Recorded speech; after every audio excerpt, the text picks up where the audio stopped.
तो हमारी जमीन हमसे ही छीनी जाएगी। लग तो यही रहा है ठाकुर साहब, ये सुराज वाले यही चाहते हैं कि जमीन उसी की होगी जो उसे जोतेगा, न कि जमींदार की। अरे अब तो पैमाइश भी हो गई जमीनों की। ये लोग चाहते हैं जमींदारों से जमीन छीनकर इन मजदूरों को दे दी जाए जो अब तक बेगारी करते आए जमीनों पे। समझ गए हम, यानी स्वराज के नाम पर हम ठाकुरों की मिट्टी पलीत होने वाली है। समाज और देश बदल जाएगा, बराबरी का जमाना आएगा। भवानी की कसम, ठाकुर ठाकुर ही रहेगा और छोटी जात छोटी जात। दक्षिणी हवा बह रही है सरकार, भयंकर लू चलेगी, जमींदारी जलकर खाक हो जाएगी। हम खाक हो जाएगी, तुमने भी ऐसे ही कह दिया। हमारे बाप दादाओं ने हमारी कच्ची नींव नहीं रखी है, ना को चने चबवा देंगे। ठाकुर भवानी चरण कोई चौराहे का दिया नहीं है जो एक फूंक में बुझ जाएगा। जान दे देंगे मगर सरकार की जमींदारी नहीं जाने देंगे। नमक खाया हमने आपका। मगर ठाकुर साहब, इन सुराज वालों की ताकत सुनते हैं कि इतनी बढ़ गई है कि अंग्रेज साहब इन्हें मीटिंगों में बुलाने लगे हैं। वैसे एक बार हम भी गए थे इनकी मीटिंग में। और क्या बातें होती हैं स्वराज की मीटिंग में? हुजूर, गलती माफ हो, वो लोग कह रहे थे कि देश को अंग्रेजों से आजाद करा देंगे और इसके लिए जरूरी है कि जात पात ऊंच नीच मिटानी पड़ेगी। फिरंगी इसी कमजोरी का फायदा उठा रहे हैं। और क्या कहूं हुजूर, ये स्वराज वाले चाहते हैं कि बेगारी नहीं चलेगी, अब मजदूरी दी जाएगी और यहां तक लगान में भी ढील दी जाएगी। ये भगवान, क्या चाहते हैं स्वराज वाले? तलवारें खिंच जाएंगी, गर्दन कट जाएगी। इन स्वराज वालों का स्वराज आए ना आए, लेकिन हम ठाकुरों का स्वराज कभी नहीं जाएगा। गुस्ताखी माफ हो हुजूर, मगर माहौल बदल रहा है। अब शेर और बकरी एक ही घाट पर पानी पिएंगे। अरे बकवास है सब।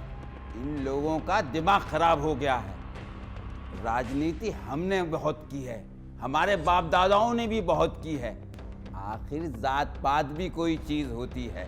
अरे कल तक जो हमसे आंख मिलाने से परहेज करते थे, वो अब हमसे आंख मिलाएंगे, हमसे हिसाब किताब मांगेंगे, हमसे जवाब तलब करेंगे। अरे हम ठाकुरों से ये हरगिज नहीं होगा, न कभी हुआ है और न कभी होगा। और एक बात और हुजूर, खबर मिली है ये स्वराज वालों का एक दल परसों वो मानिकपुर के राजा अजीत प्रताप सिंह है ना, उनके यहाँ गया था। हो सकता है एक दो दिन में हमारे यहाँ भी चले आए।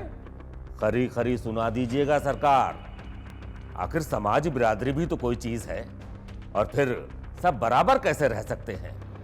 ये ऊंच नीच तो हमेशा से रही है, अगर यही ना रहा तो समाज कैसे रहेगा? ओहो, हद हो गई। अरे इन स्वराज वालों का कोई धर्म नहीं। एक ही चारपाई में सब बैठेंगे, एक ही कुएं से सब पानी भरेंगे। बेड़ा गर्क हो इन स्वराज वालों का। तुम बिल्कुल चिंता मत करो, ऐसा कुछ नहीं होने का। ठाकुर भी रहेगा और ठकुराए भी। आखिर इन्होंने समझ क्या रखा है? एक एक को पानी पिला दूंगा, एक ही चरपाई पे बैठेंगे, एक ही कुएं से पानी पिएंगे। आखिर क्या मजाक समझ रखा है इन्होंने?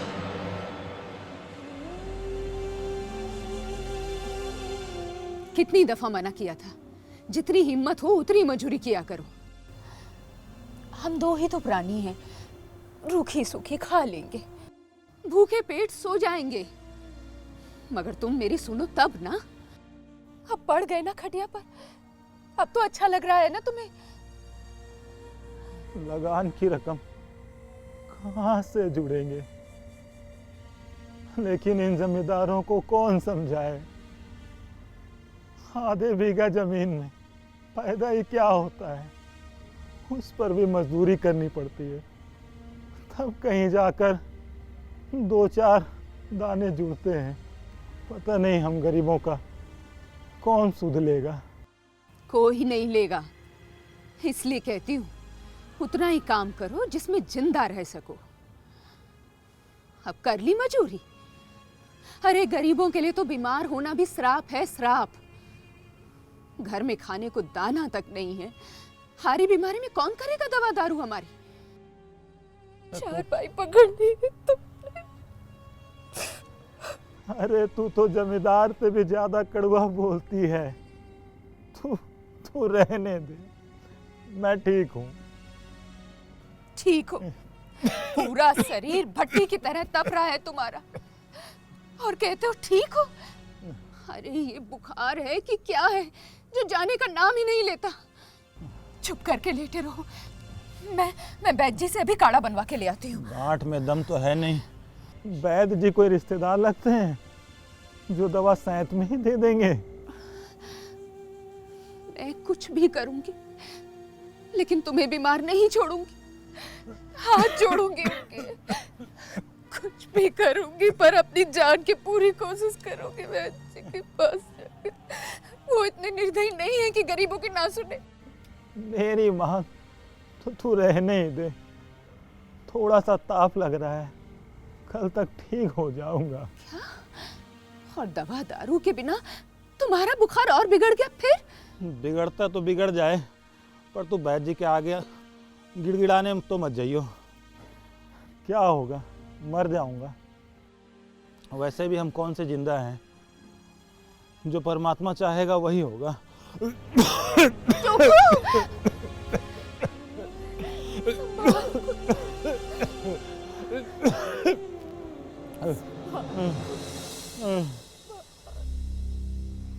अरे भाई, सुना है गुमानपुर के ठाकुर जीत सिंह फौजदारी के मसले में फंस गए और जमानत भी खारिज हो गई है। कमाल है, ऐसे समझदार आदमी होकर बचकाने जैसी हरकत कर बैठे। भाई मैं तो हैरान हूं, जो मसला बातचीत से हल हो सकता है उसे खून खराबा करने की क्या जरूरत है? ठीक कह रहे हैं ठाकुर साहब आप। अब मैदानी बहादुरी का जमाना तो रहा नहीं। भाई आपने कितनी होशियारी से उस थानेदार से अपना काम निकलवा लिया था, और वो जो आपने कितनी अक्लमंदी से मुकदमे की नकल निकलवाई, वो तो ठाकुर साहब आपने कमाल ही कर दिया था।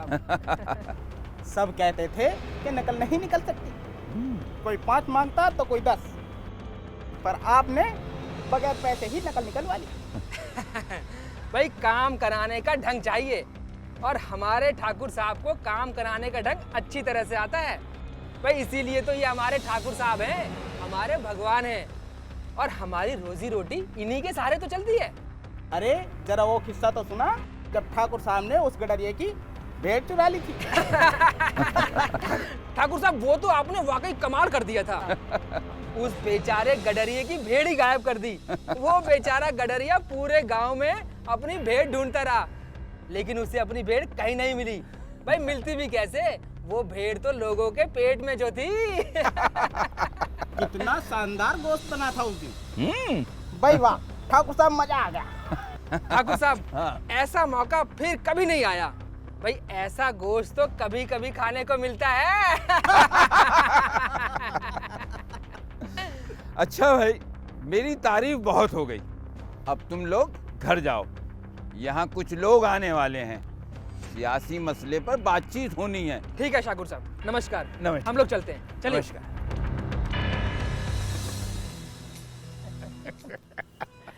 अरे कलन भैया, हाँ तुम तो इलाहाबाद जाते रहते हो ना? हाँ। आजकल ये कैसी हवा चल रही है सूराज बुराज की? लो भला। सुराज नहीं समझते का है?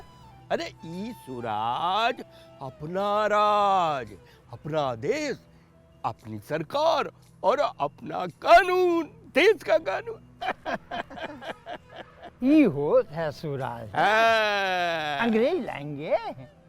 तुम तो सही मायने में बौरा गए हो मखौली है? अरे भला अंग्रेज सूरज क्यों लाएंगे? अरे सूरज तो हम लाएंगे ना मिलकर सब।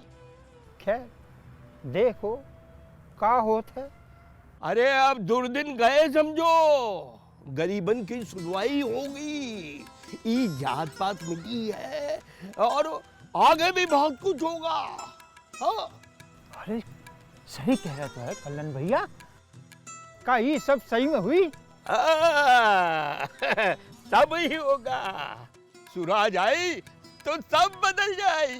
अब तुम कहते होगे तो ठीक ही कहते होगे कल्याण भैया, पर हमारा मन नहीं मानता है। ई का बदलाव आएगा, अब बदलाव करेगा तो इलाहाबाद, बनारस, लाहौर और बंबई और कलकत्ता, मगर गांव समाज कबू नहीं। हाँ अरे तुम तो भैया हमेशा ही हमेशा अब शकुनी का हो। अरे जब देश के बड़े बड़े लोग चाहे कि देश से अंग्रेज चले जाए तो तुझे फिर भी भरोसा ना आए। अरे कल्याण भैया, अब तक भरोसा किया है ना, हुआ कुछ? अब होगा, अब होगा।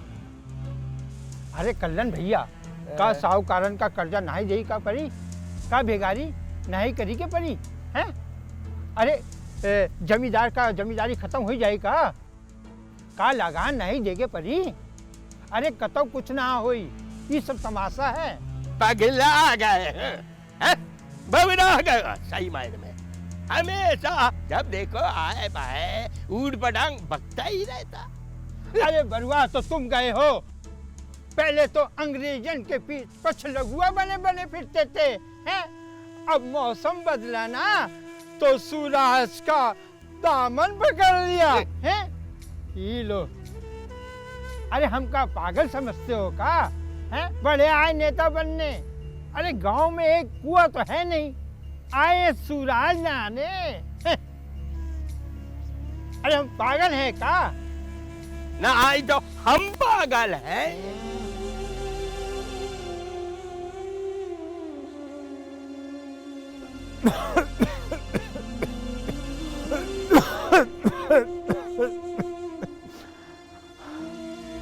गंगी, अरे गंगी, अरे सुन तो जरा इधर। क्या हो गया? अरे जरा इधर तो आ, पास आ। जब तबीयत खराब हुई है तो थोड़ा सब्र करना ही पड़ेगा ना। तुम चुप करके लेट जाओ, 1-2 रोज में बिल्कुल ठीक हो जाओगे। आज तो तबीयत बहुत खराब हो रही है, पूरे बदन में दर्द हो रहा है, ऐसा लगता है बुखार सर पे चढ़ रहा है। जब तबीयत खराब हुई है तो थोड़ा सब्र करना ही पड़ेगा ना। चुपचाप करके लेट जाओ, बोलते रहने से तो तबीयत और बिगड़ जाएगी तुम्हारी। पता नहीं भगवान ये सारी मुसीबतें हम गरीबों को ही क्यों देता है। एक तो इतनी मुसीबत और ऊपर से ये बीमारी। तू ठीक कह रही है, प्यास से गला सूखा जा रहा है, जरा पानी तो पिला दे।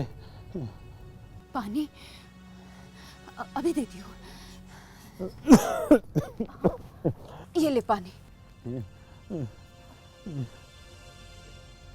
ये कैसा पानी? इसमें तो बदबू आ रही है। बदबू? कल ही तो कुएं से पानी भर कर लाई हूँ, इसमें बदबू कहाँ से आ गई? मारे प्यास के मेरा गला सूखा जा रहा है और तू मुझे सड़ा हुआ पानी पिला रही है।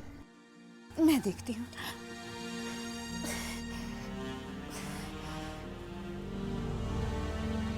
इसमें तो वाकई बदबू है, लगता है कुएं में कोई जानवर गिरकर मर गया है, उसी की बदबू आ रही है।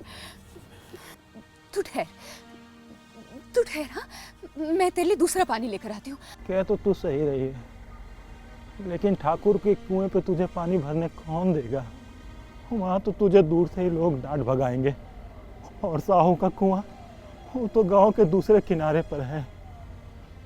ला तू एक काम कर, ये बदबू वाला ही पानी पिला दे, मैं नाक बंद करके पी लूंगा। नहीं, गला प्यास से सूखा जा रहा है। नहीं, मैं तुझे बदबू वाला पानी नहीं पीने दूंगी।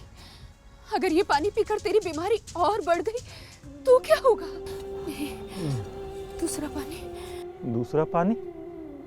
दूसरा पानी कहाँ से लाएगी? दूसरा पानी कहाँ से लाऊं? तू ठहर, मैं तेरे लिए पानी लाऊंगी। मैं तेरे लिए पानी लेकर आती हूँ। मैं भी पानी भर कर लाती हूँ। हाँ, मैं भी पानी भर कर लाती हूँ। तू रुक जा, अभी आती हूँ थोड़ी देर में। अरे हाथ पैर तुड़वाएगी तू, चुप बैठ जाए यहाँ। हम गरीब मर भी गए तो हमें देखने के लिए दरवाजे पे कोई नहीं आएगा। तुझे याद है मंगतू का क्या हसर हुआ था उसका? ठाकुर के कुएं पे पानी ही तो लेने गया था वो, और क्या हाल किया उसका।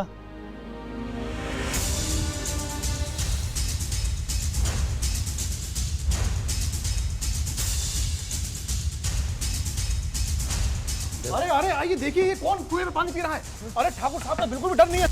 आहो क्यों रे मंगतू, कम बखत तेरी ये मजाल, तूने सारे कुएं का पानी गंदा कर दिया। बहुत प्यास लगी थी मालिक, मुझे गलती हो गई, मुझे माफ कर दीजिए।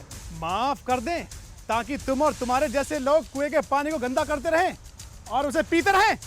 हम तुझे ऐसी सजा देंगे, तू कभी ठाकुर के कुएं का पानी नहीं पिएगा। गलती हो गई, माफ कर दे तेरे को। मर गया साला, अब कोई कभी कभी ठाकुर के पानी कुएं में पानी पीने की हिम्मत नहीं करेगा, कभी नहीं करेगा, कभी नहीं करेगा।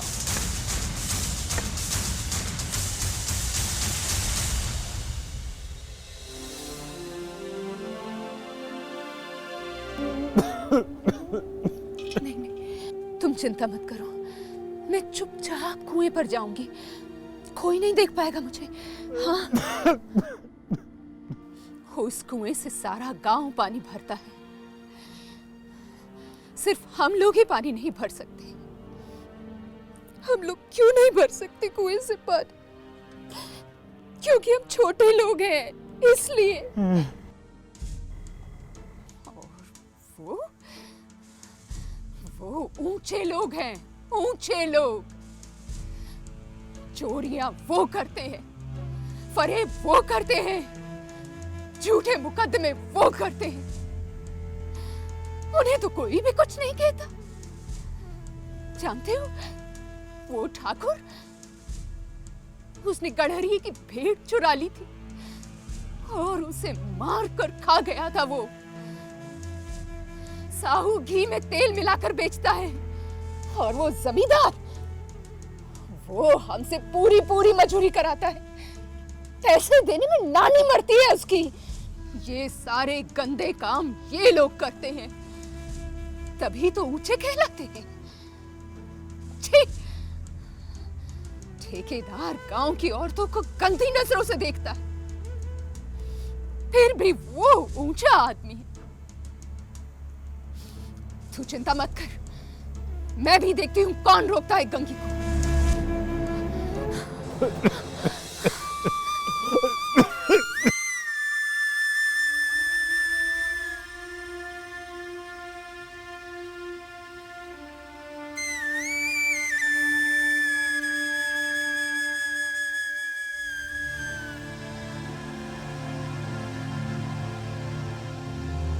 इसका हम क्या मतलब समझें? बात बिल्कुल साफ है ठाकुर साहब, वक्त बदल रहा है, स्वराज की तहरीक बढ़ती ही जा रही है। अब लगता है भारत से अंग्रेजों को जाना ही होगा। ठाकुर साहब, पूरे मुल्क में अंग्रेजों के खिलाफ तहरीक चल रही है। जगह जगह विलायती चीज़ों की होलियां जलाई जा रही हैं। सब देशी के लिए तहरीकें हो रही हैं। और फिक्र की बात तो ये है ठाकुर साहब, अंग्रेजों के साथ वतन के लोग भी मोहब्बत, छुआछूत और जात पात जैसी बुराइयों के खिलाफ बोलने लगे हैं। उनके बोलने से क्या होता है? ये हमारी अपने समाज की कदरें हैं। हमारे समाज में हमेशा से जात पात रही है और सदियों तक रहेगी। ये मुजाहिद हमारे मुल्क से अंग्रेजों को भगा सकते हैं, लेकिन हमारे दिलों से ये जात पात नहीं भगा सकते। फिर भी ठाकुर साहब, ये राजशाही ही हैं जो हमारे समाज की बुनियाद को खोखला कर रहे हैं। यह बात मुजाहिदों की समझ में तो अच्छी तरह से आती है, और इनके लिए छुआछूत और जात पात ऐसी बुराइयां हैं जो हमें आगे नहीं बढ़ने दे रही हैं, और इसलिए वो समाजी लानतों की भी मुखालफत कर रहे हैं। और ठाकुर साहब, एक और मजेदार बात है। वो बात क्या है? जरा हम भी तो सुने। पिछले ही दिनों में अंग्रेजों के खिलाफ एक जुलूस निकाला गया था। इस जुलूस में बड़ी छोटी सभी जाति के लोग एक साथ मौजूद थे और एक साथ ही नारे लगा रहे थे।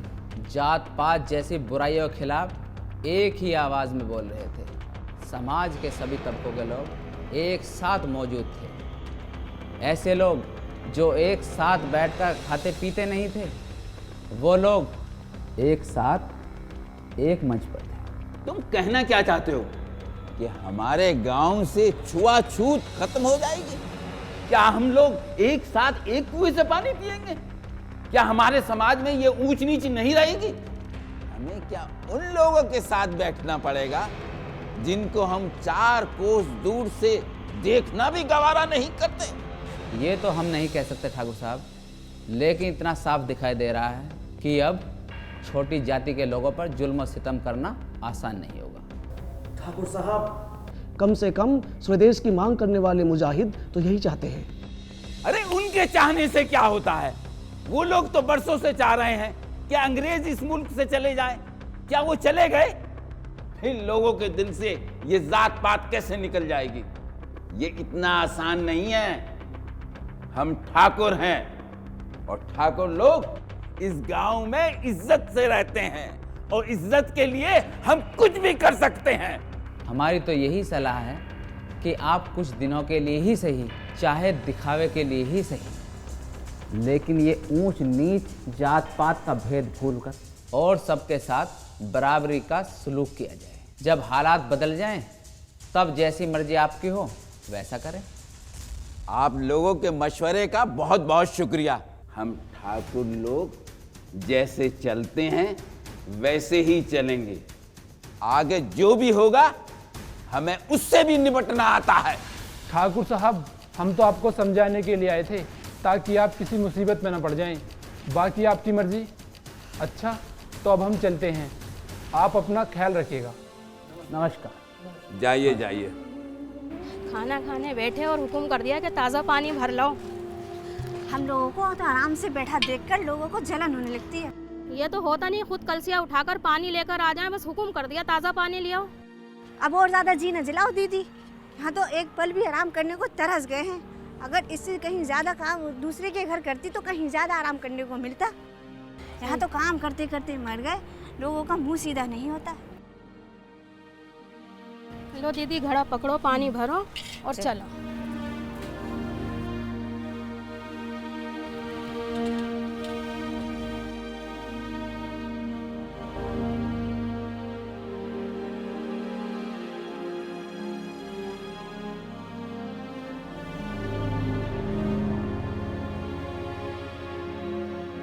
कौन? कौन? कौन है वहां कुएं पर? सुमेर, अदरा देख, कुएं पर कौन है? अरे सुनता क्यों नहीं? कमबख्त क्या अफीम खाली है? मानसिंह, अरे कमबख्त कहां मर गया? अरे देख, लगता है कुएं पर कोई है। अरे कुत्ते छोड़ दे। कौन है? बोलता क्यों नहीं? नहीं तो गोली मारूं।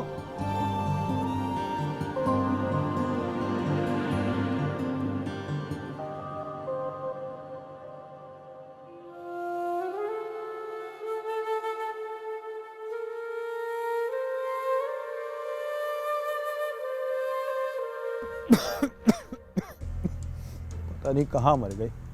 मना किया था, इतनी रात हो गई और पानी भरने गई है।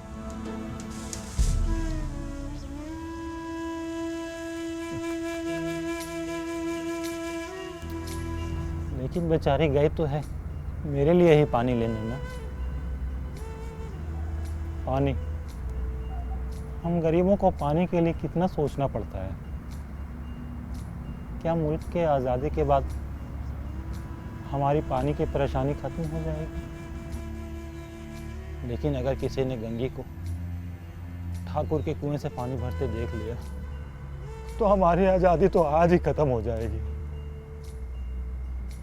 नहीं नहीं, ऐसा नहीं हो सकता। ऐसा नहीं हो सकता। वो वापस आ जाएगी। गंगी समझदार है, लेकिन उसे क्या जरूरत पड़ी थी इतनी रात में ठाकुर के कुएं से पानी लाने के लिए? क्या मैं वही पानी पी लूं, बांस वाला? ये बदबू वाला पानी ही पीता हूँ।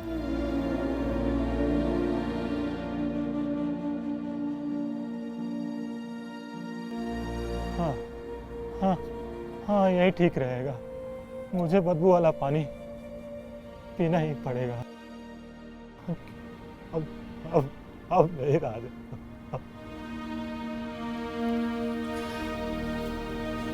चुप, मैं तेरे लिए पानी नहीं ला सकी। तुम्हारे लिए मैं पानी नहीं ला सकी। जोखू, तूने ठीक कहा था। हम छोटे लोग हैं, ठाकुर के कुएं का पानी नहीं पी सकते।